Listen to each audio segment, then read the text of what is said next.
Hola, ¿qué tal? Buenas tardes, buenos días, buenas noches.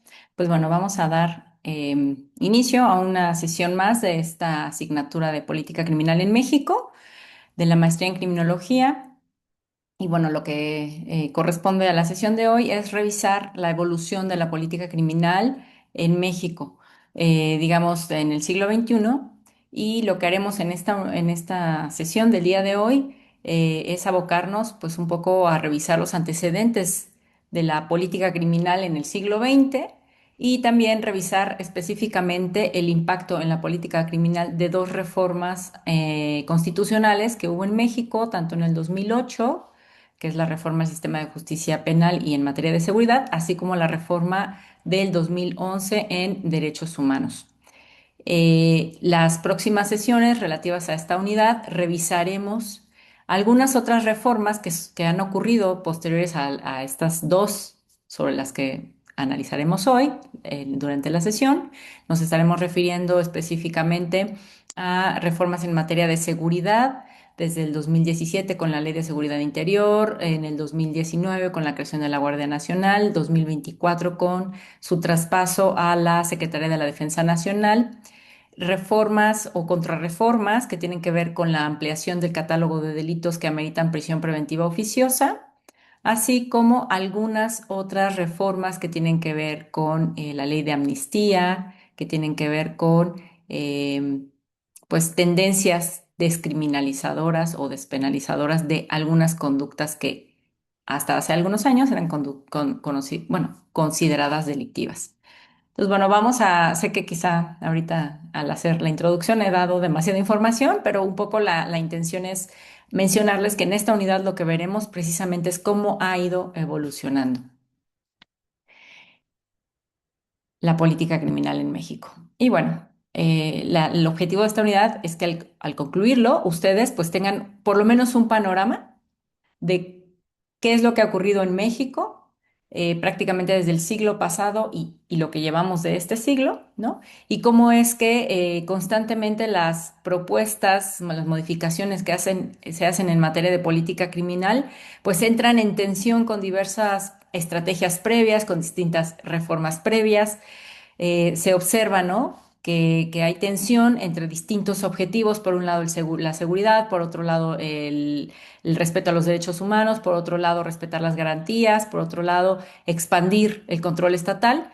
Y bueno, son objetivos que al entrar en tensión, pues van produciendo también en la operación de las distintas instituciones y su aplicación a casos concretos, pues resultados diversos y quizá diferentes de los que se planearon o se establecieron al principio. ¿Cuáles son las preguntas que orientan esta sesión? Pues bueno, un poco revisar qué es lo que la política criminal mexicana del siglo XXI hereda del siglo XX, ¿no? Vamos a revisar qué es lo que prometió la reforma penal del 2008, cómo es que en el 2011 las modificaciones que se hicieron a nivel constitucional en materia de derechos humanos implican límites al poder punitivo. Y bueno, un poco vamos a entrar o a comenzar a entrar, ¿no? A la idea de, bueno, de todas esas ímpetus, de todos esos deseos, qué es lo que queda en la realidad y cómo pues varios, prácticamente a casi a 20 años de distancia, en el caso de la reforma al sistema de justicia penal, qué es lo que tenemos hoy día, ¿no? Una premisa de la que tenemos que partir es que la política criminal en México, su evolución no es lineal, no es racional, no podemos esperar que las distintas administraciones que pasan y que proponen distintas agendas, distintos programas, eh, necesariamente lo hagan en coherencia con lo que se hizo antes, ¿no? De hecho, en una misma administración podemos observar que hay propuestas que son totalmente divergentes. Lo vamos a revisar en el caso de la reforma constitucional al sistema de justicia penal en el 2008, ¿no? Que por un lado propone aspectos garantistas, reduccionistas de política criminal, pero por otro lado abre la puerta a los regímenes de excepción conocidos como derecho penal del enemigo, ¿no? O bueno, lo amplía, ya es algo que existía, pero amplía esos regímenes. Entonces vamos a encontrar, ¿no? Que en nuestra política criminal, dependiendo del tema particular, se conforma por distintas capas que se han ido institucionalizando, sedimentando a lo largo del tiempo y que en ocasiones, pues esa política criminal, resultado, la que tengamos hoy día, 2026, es resultado, ¿no? de la convivencia de rasgos en ocasiones contradictorios. Entonces, bueno, digamos que antes del 2000, aquí dice antes del 2006, pero más bien pongamos antes del 2008, ¿no? Se dice, o lo que nos han referido, al menos em, lo que se ha escrito en la historia, es que antes existían instituciones que operaban el sistema penal de manera poco democrática, ¿sí? Era un proceso penal con características, digamos, sí, mixto, pero donde pesaban y operaban, pues sobre todo aspectos de lo que se conoce como un inquisitivo, perdonen ustedes, un modelo inquisitivo, donde, bueno, pues hay, digamos, poco respeto a las garantías de, sobre todo de la persona imputada. Si tuviéramos que revisar lo que ocurre en el siglo XX, digamos, a grandes rasgos, tener unas cuantas fotografías y puntos de inflexión de la política criminal, pues bueno, aquí ofrezco algunos puntos, ¿no? Obviamente en 1917 se establece de manera importante en el artículo 18 constitucional, pues los fines del castigo, ¿no? Entonces pasamos de una visión retributivista a una visión, digamos, preventiva, resocializadora, y bueno, el que ya se mandate desde la Constitución es importante. Luego, en 1931, tenemos la expedición del Código Penal Federal como parte de los esfuerzos de codificación a nivel nacional y el impacto que ese Código Penal Federal tuvo respecto de las legislaciones a nivel estatal. Posteriormente, en 1984, se habla de una especie de primer reforma, digamos, garantista en términos modernos, porque lo que se hizo fueron varias reformas al Código Penal Federal para, bueno, precisar, digamos, de manera importante, pues los delitos, hacer también se hizo una modernización procesal y, por ejemplo, se eliminó la presunción legal del dolo. Posteriormente, en 1991, digamos que aquí se hicieron reformas para evitar las torturas y las detenciones arbitrarias y se creó la Ley Federal para prevenir y sancionar la tortura, que hoy día es una ley abrogada porque existe una ley general en la materia. Posteriormente, en 1993, se hacen reformas a la Constitución para incluir las garantías del inculpado, su derecho a la defensa y también reconocer a la víctima dentro del proceso penal y dentro de, digamos, los conflictos penales. En 1994 se establece que, digamos, para emitir una orden de aprehensión o un auto de formal prisión, se tenían que integrar los elementos del tipo penal. Entonces se exigía una mayor, eh, digamos, calidad probatoria, no solo calidad, sino que eran más elementos los que se exigían para librar o dictar una orden de aprehensión o un auto de formal prisión. Y digamos que derivado de esta reforma se dieron cuenta pues de las dificultades que existían para integrar investigaciones y posteriormente hubo una contrarreforma a esta reforma del 94. Esta contrarreforma se dio en 1999 y básicamente algunos hablan de que hubo un retroceso porque se volvió prácticamente al sistema anterior, ¿no? De exigir menos estándares probatorios para dictar una orden de aprehensión o para librar un auto de formal prisión, además de que se creó, digamos, figuras como la flagrancia equiparada, que hacen, digamos, puede derivar en ejercicios de detención arbitraria. ¿Qué es lo que tenemos en el siglo XXI? Pues bueno, en el siglo XXI son, digamos, algunas de las reformas aparecen aquí. Es importante mencionar que no son todas, pero creo que digamos, intento reflejar las más importantes. Sobre todo en el 2008, la reforma en la reforma constitucional en materia de justicia penal y en materia de seguridad, ¿no? Que por un lado, lo que les decía, introduce mecanismos garantistas, mayores derechos para las personas que están siendo señaladas por la comisión de un delito, mayores derechos para las víctimas. Sin embargo, convive con un régimen de excepción y con el fortalecimiento de las políticas de seguridad en el país. En el 2011, la reforma en materia de derechos humanos.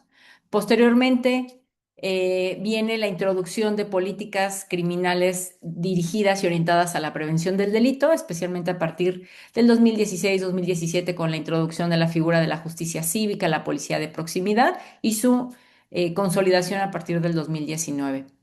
Posteriormente tenemos diversas contrarreformas a la reforma del 2008 y a la reforma del 2011, ¿no? Tanto en el 2019 como en el 2024 se ampliaron el catálogo de delitos que ameritan prisión preventiva oficiosa. Y de la mano se ha observado desde, digamos, desde el 2006 un proceso de militarización de la seguridad pública, es decir, la participación de la Fuerza Armada en actividades de prevención del delito y reacción frente al delito. Todo esto ha convivido con algunas reformas reduccionistas del castigo. Además de la del 2008, ha habido reformas posteriores, sobre todo en el 2020-2021, en materia de amnistía, de indulto. También desde hace algunos años, algunos tipos penales se han visto modificados, sobre todo para despenalizar, ¿no? Estas conductas. Obviamente ponemos el ejemplo del aborto. Y en el 2025, pues tuvimos unas reformas en materia de seguridad importante. Se generó una nueva Ley General del Sistema Nacional de Seguridad Pública, así como una ley del Sistema Nacional de Investigación e Inteligencia. Entonces, bueno, son eh, normas, regulaciones que por supuesto tienen implicación en la política criminal. Ahora voy a proceder a describir de manera muy sucinta la reforma en materia de justicia penal y seguridad y la reforma en materia de derechos humanos y hacer un balance. ¿Qué es lo que hizo? ¿Qué es lo que motivó la reforma en el 2008? Bueno, básicamente había eh, un acuerdo político sobre la crisis en la que se encontraba el sistema penal. O sea, prácticamente era quienes evaluaban el sistema penal desde afuera e incluso sus operadores sabían que se trataba de un sistema penal, digamos, en crisis, lento, opaco, donde se violentaban, no diría que sistemáticamente, pero sí de manera bastante frecuente derechos humanos de las personas involucradas, no solo de las víctimas, directas o indirectas, sino también de las personas imputadas, etcétera. Eh, Realmente al, digamos, en el entorno internacional, había todo un movimiento reformista, al menos en América Latina, impulsado desde agendas internacionales, organizaciones para la cooperación y el desarrollo, que venían impulsando obviamente una agenda de reforma, ¿no? Entonces, digamos que estaba un contexto que impulsaba pues modificaciones, que denunciaba, digamos, el estatus en el que se encontraba el sistema de justicia penal en ese entonces y que veían en la transición hacia el sistema penal acusatorio, pues sobre todo una respuesta y una solución, ¿no? Que, bueno, el sistema penal acusatorio tiene como, digamos, aspectos torales, pues o sea, principios como la oralidad, la contradicción entre quien acusa y quien defiende, la separación de funciones, especialmente la persona que acusa respecto de la que juzga, y sobre todo de una forma importante mencionar estas visiones que derivan de corrientes de política criminal abolicionistas que tienen que ver con la introducción de mecanismos alternativos de solución de controversias, ¿no? Esta idea de reducir la, el castigo, tal y como lo conocemos, sobre todo el castigo que es privativo de libertad, pues bueno, en un objetivo o con una finalidad, o con esa finalidad es que se promueven los mecanismos alternativos, donde la forma de responder frente a conflictos sociales es la reparación del daño, ¿no? No solamente la reparación material, sino también incluso la reparación simbólica. Entonces, bueno, en términos generales, lo que impulsó la reforma del 2008, pues fue la búsqueda de un modelo más eficiente, transparente, respetuoso del debido proceso. Sin embargo, como les decía, ¿no? O sea, es importante veamos cómo se constituye la reforma, qué es lo que se hizo, cuáles son sus piedras fundantes, digamos, para después ver cómo eso convivió con la política criminal de ese momento, ¿no? Entonces, bueno, por un lado se fortalecen garantías procesales, sobre todo todas las relacionadas con el debido proceso. Como ya les mencioné, pues el hecho de que los procesos pasen de ser escritos a que sean gestionados mediante una metodología oral, ¿no? De audiencias públicas, donde la persona que es imputada se le presume como inocente y por tanto, pues en ese sentido, digamos, la idea es que los delitos que ameritaban prisión preventiva, pues fueran muy pocos. En la medida en que las personas se presumen inocentes, pues no habría necesidad, digamos, de que cumplieran una medida cautelar privativa de libertad. También se establece que las personas imputadas tendrán que contar con una defensa adecuada, lo que tiene que ver con una defensa de calidad, con las capacidades y la formación de quien funge como un defensor o defensora, ¿no? Y por supuesto el papel del juez como como una autoridad que es garante del cumplimiento de las garantías procesales, de los derechos, digamos, reconocidos en términos procesales a las partes. Se introducen además, como les mencionaba, mecanismos alternativos de solución de controversias, además de que se establece una separación clara entre los actores que se encargan, por un lado, de la investigación, de la persecución del delito, así como de la resolución de esos casos a nivel jurisdiccional. Sin embargo, estos aspectos pues surgieron y emergieron en una reforma que tenía ciertas tensiones internas, ¿no? O sea, por un lado, en materia penal se introduce un modelo de corte garantista, denominado garantista, pero nació de entrada con una especie como de contrarreforma, ¿no? Porque en esa misma reforma se introduce esta idea de la prisión preventiva oficiosa, es decir, una prisión preventiva automática en la que las autoridades jurisdiccionales no tienen ningún margen a decidir si esa persona que está siendo señalada como presunta responsable puede realmente evadirse de la justicia, destruir material probatorio o ser en realidad una amenaza para las víctimas. O sea, el juez o la jueza no tiene ningún margen a decidir, sino que en la medida en la que se dice estos son los delitos que ameritan prisión preventiva oficiosa, la autoridad jurisdiccional sí o sí tiene que imponer esa medida cautelar. Entonces, vemos de entrada que esto implica ya un régimen de excepción, ¿no? Además, se introducen reglas especiales para el procesamiento de delincuencia organizada, que algunas voces asocian con esta idea del derecho penal del enemigo, y además de que permanecen ciertas lógicas de excepción relacionadas con el procesamiento de delitos conectados con delincuencia organizada. Digamos que a la fecha en que pues, se presenta esta información, pues hay muchos informes que han hecho una valoración de los impactos de la reforma, ¿no? Tan solo esta organización de la sociedad civil, bueno, llamada México Evalúa, ¿no?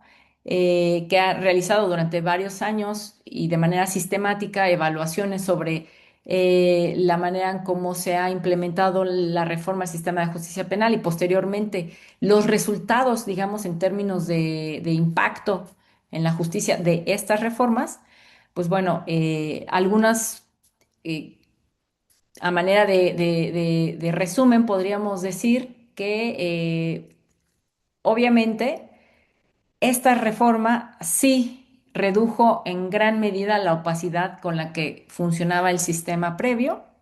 Sin embargo, se señala que pues la implementación al día de hoy pues ha estado marcada por un lado por una saturación institucional, ¿no? Es decir, no hay una capacidad instalada tanto de personal como, digamos, institucional para operar todos los casos que ingresan al sistema penal y atenderlos de manera con calidad, ¿no?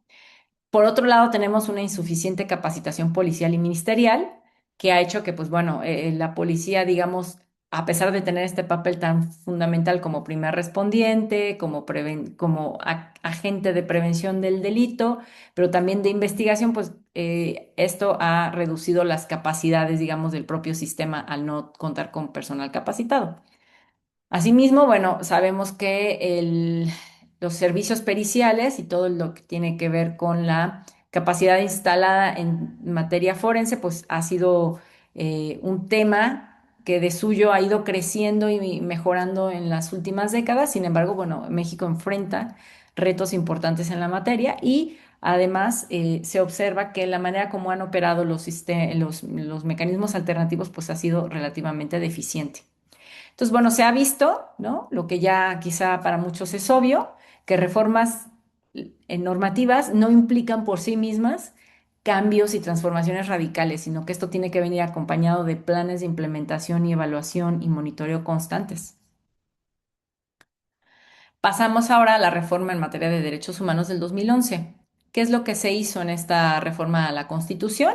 Pues bueno, digamos que en términos generales no fue una gran modificación en términos normativos. Sin embargo, realmente lo que se previó es fundamental, ¿no? Se modificó el artículo primero constitucional para reconocer dentro de la Constitución no solo los derechos humanos previstos en esta norma fundante, sino también todos aquellos reconocidos en tratados internacionales de derechos humanos, además de que introduce el principio pro persona.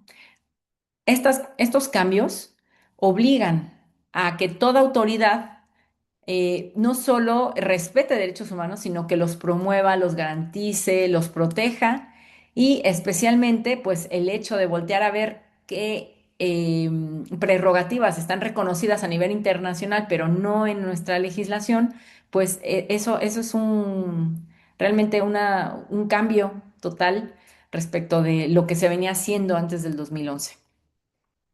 Esta reforma tuvo obviamente impacto en el sistema penal en concreto, ¿no? Si ya de por sí la reforma del 2008 había establecido la presunción de inocencia, pues lo que se hace al establecer como normas supremas de la nación los tratados internacionales de derechos humanos, pues se introducen obviamente determinados derechos que quizá no estaban de manera explícita en la legislación nacional, aspectos que tienen que ver con debido proceso, con la excepcionalidad de las medidas cautelares privativas de libertad, con temas como la nulidad de prueba ilícita, la idea de una defensa adecuada, la reinserción de las personas con respecto a derechos humanos. Entonces, bueno, bajo esta lógica de la reforma del 2011, pues vemos, ¿no?, que el proceso penal tiene por objetivo dejar de ser solo un instrumento para castigar, sino también tiene que ser un instrumento que proteja al inocente y que en el caso de quienes sí son responsables, pues que limite el poder punitivo. Sin embargo, bueno, vamos a ver ya en la siguiente sesión y con esto prácticamente voy cerrando este video, ¿no? Es que si bien en 2008 se impulsó este modelo, digamos, acusatorio, donde se le da mayor peso al debido proceso, a la presunción de inocencia, a salidas menos formales para gestionar conflictos sociales, y que esto se refuerza con las reformas del 2011, la realidad, si bien estas reformas son de corte garantista y por tanto reduccionistas, ¿no?, desde una perspectiva de política criminológica, el tema es que estas reformas, como veremos en la siguiente sesión, se enfrentan a otras reformas que son más expansivas de la lógica del control social, más punitivas y bueno, que ya mencioné en la diapositiva inicial, estamos hablando de reformas que tienen que ver con seguridad, con digamos, la creación de categorías intermedias entre seguridad nacional, seguridad pública, aspectos que tienen que ver con la ampliación del catálogo de delitos que ameritan prisión preventiva oficiosa, reformas que tienen que ver con la denominada y así vista militarización de la seguridad pública, reformas que tienen que ver, por otro lado, al mismo tiempo con una reducción, ¿no?, como las leyes de amnistía, con los indultos, etcétera. Entonces, bueno. En la próxima sesión lo que vamos a hacer es precisamente ver esas otras reformas, cómo han impactado en la política criminal del México y bueno, presentaré también un balance empírico, ¿no? De sumado o agregado de estas reformas a 2026. Hoy día, en México, ¿qué podemos decir de la política criminal? Y bueno, eso implica, por supuesto, una visión muy, muy, muy por encima, pero la idea es que a partir de las lecturas que les pedí realizaran en esta unidad, pues ustedes puedan ir al detalle, ¿sí? Y bueno, pues básicamente llegamos al final de esta sesión. Si tienen dudas, comentarios, preguntas, pueden dejarlas en el chat, en el campus virtual. Y pues me despido de ustedes. Les agradezco su atención. Que tengan buen día.